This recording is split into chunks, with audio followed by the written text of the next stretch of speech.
He will try and seize it with white. Praggnanandhaa may be more classical.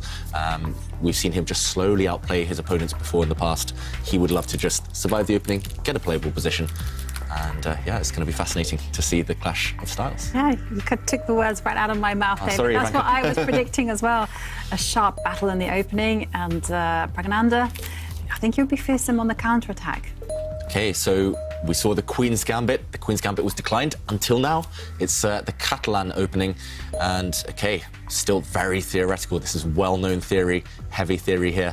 If Vidit wants a safer game, he'll capture a black pawn now. There we go. The queens are likely to come off. Oh, so easy. No attack, no big sacrifices. This one's still very well known, one of my favourite lines of the Catalan opening. But Vidit, it shows he just wants, maybe against a younger player, to take it into quieter waters, maybe just take the sting, any risk, danger out of the play. And here, white's knight normally goes over to attack this black bishop, and white now has a couple of moves. I think Vidit has patented pushing his A-pawn forward in this position, but white's C-pawn could push forward, white's bishop, the dark square bishop could move. Lots of choice here. Just to mention what happened, we saw a quick trade of pawns. It's level material. OK, one of the main moves now.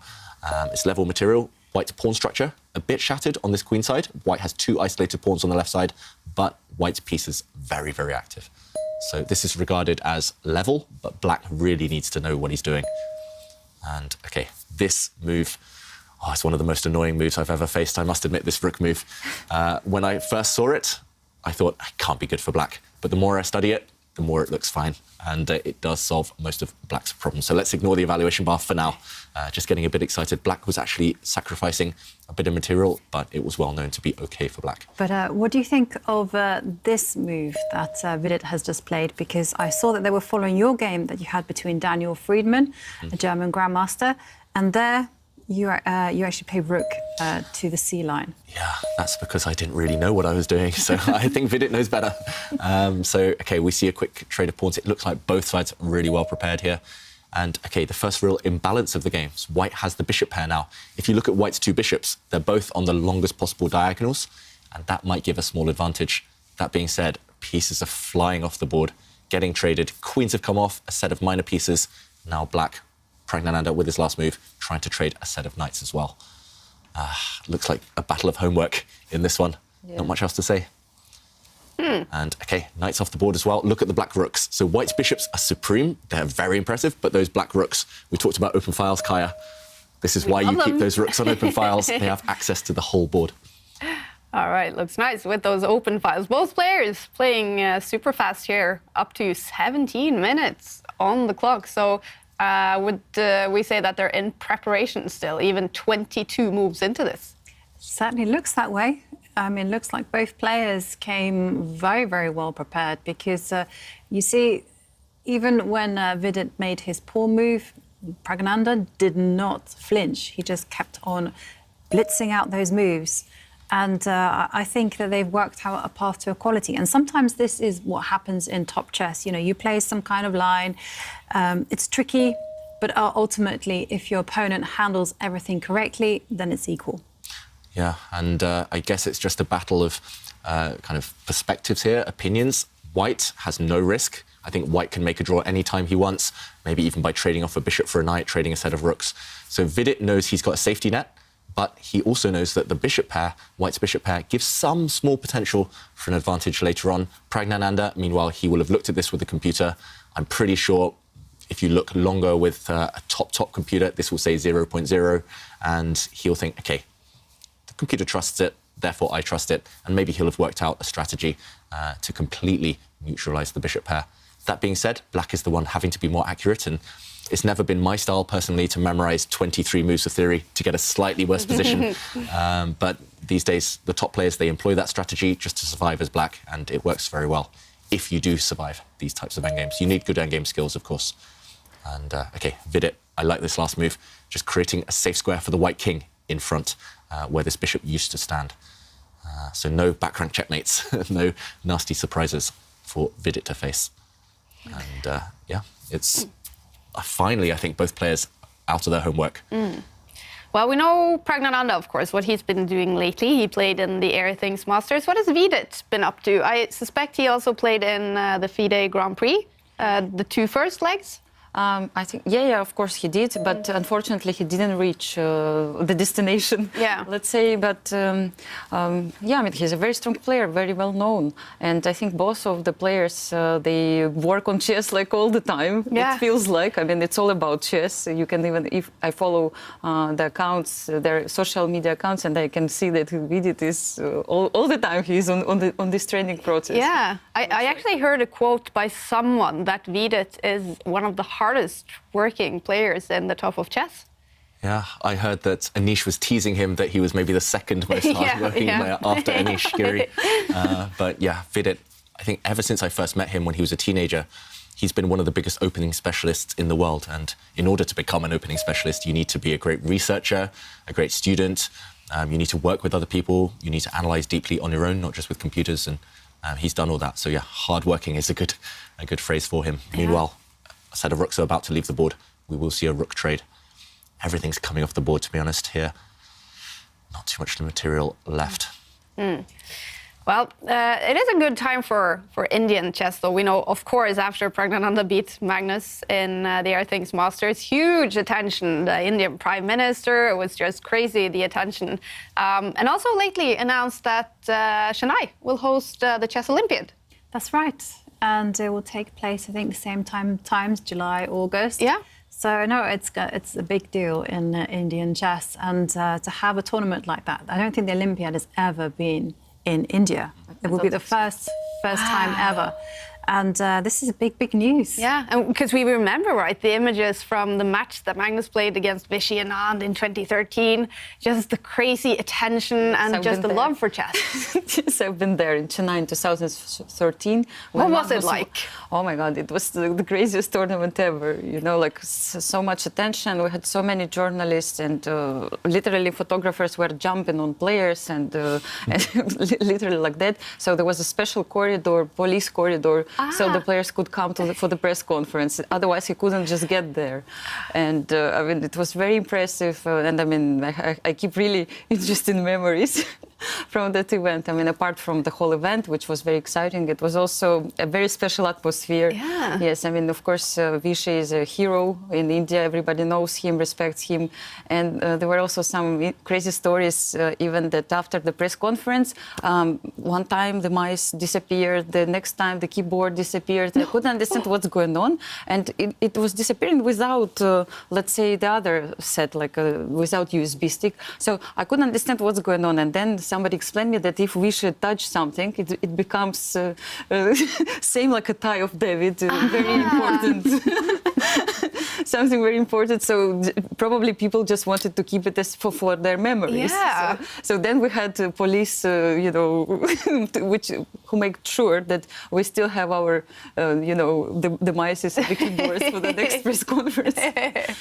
So they have interesting memories. But Chennai, of course, it's a very interesting city, and I'm sure that everybody would love this experience. Yeah. And it will be fascinating because as the hosts, India will be able to field at least 2 teams. And that means they can they're field... going to need that, right? Yeah, With all the talent. They've got so many strong players. I think 70-something grandmasters now.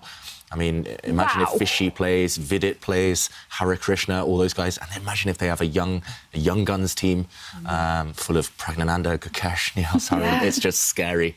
And I mean, that event is going to go down in history as one of the most exciting because India, that's where a lot of passionate chess fans live these days. So. Yeah.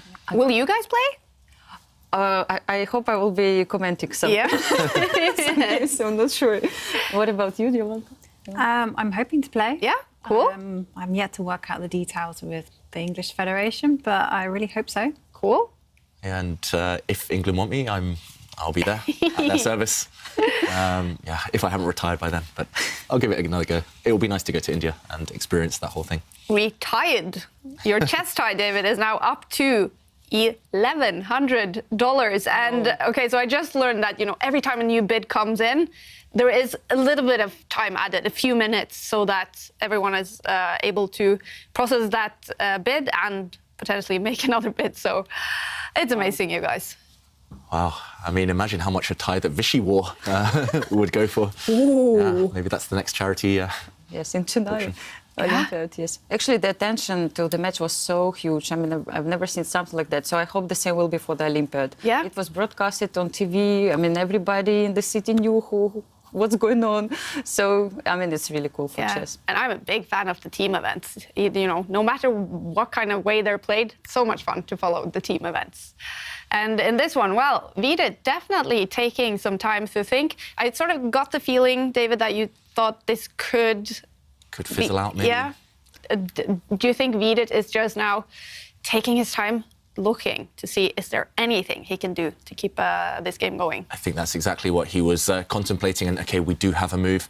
Let's just show what's happening in the position, maybe to show why I think it's likely to fizzle out to a draw. Usually, I'm a huge fan of the bishop pair. I would love these types of bishops, especially on an open board. But the problem is there aren't that many targets. And actually, there aren't that many pawns remaining on this side of the board. There's only 2 pawns here. If these get traded, it's just going to be a draw. If pawns are on one side of the board, the knight can hold its own. Everything will be defended by black and not too much life left. But the problem is after Vidit goes after the black pawn, now the black rook steps across. And how do you defend this guy? It's just impossible. It's not only that you can't defend it, it's attacked by the rook, but the bishop can also come and attack it as well, and this pawn will drop no matter what. And if you can't keep this pawn alive, it's unlikely you'll be able to create a passed pawn on the other side of the board. That's the only way to win the game. And look at this, everything's about to get liquidated, eliminated. The bishop dropping back, and now after the black rook captures this pawn, I'm expecting to see rook takes pawn. These rooks will disappear, and the bishop pair are not so effective when there's only pawns on one side of the board. Actually, knights tend to be better than bishops when there's only pawns on one side of the board. And how are these 4 ever going to creep past black's 4? It's just not going to be possible.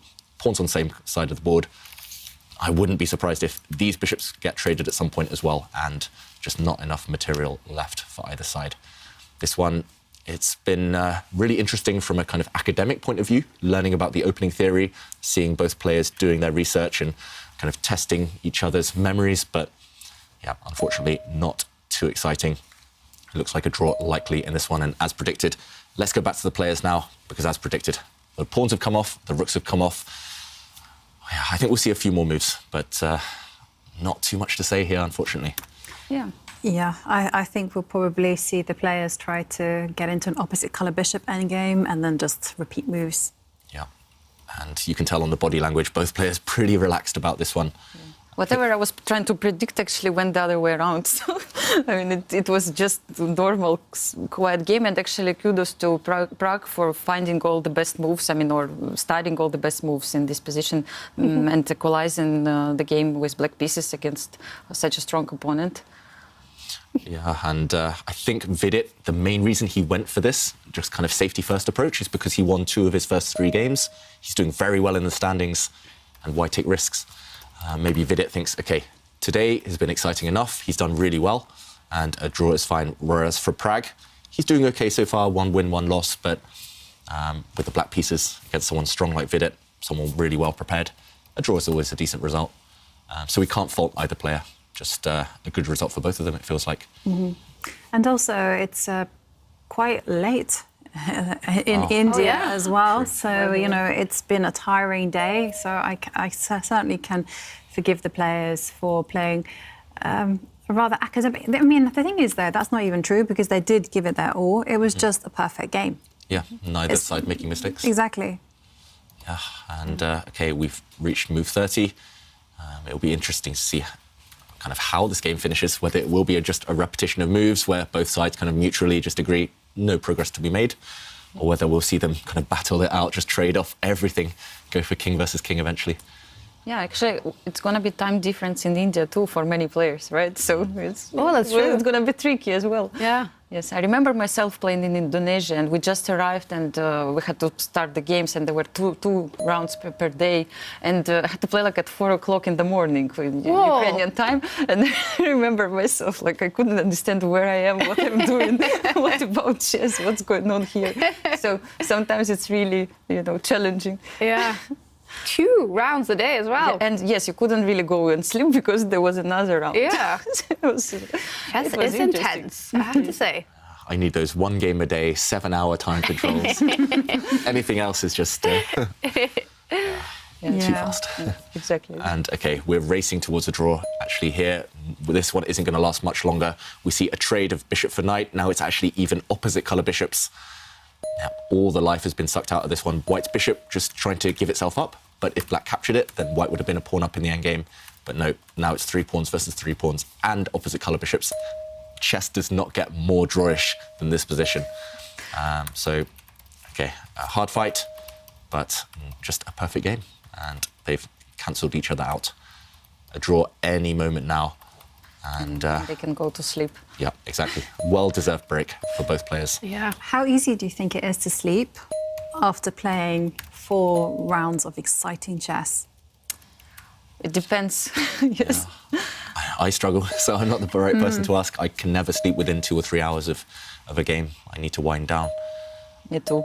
I also need some time to kind of change. And here what comes the about you? big repetition. Yeah, 3 times the position has repeated itself. It's a draw. All right, a draw between India's number 2 and their 16-year-old up-and-coming superstar, Praggnanandhaa, in game 4.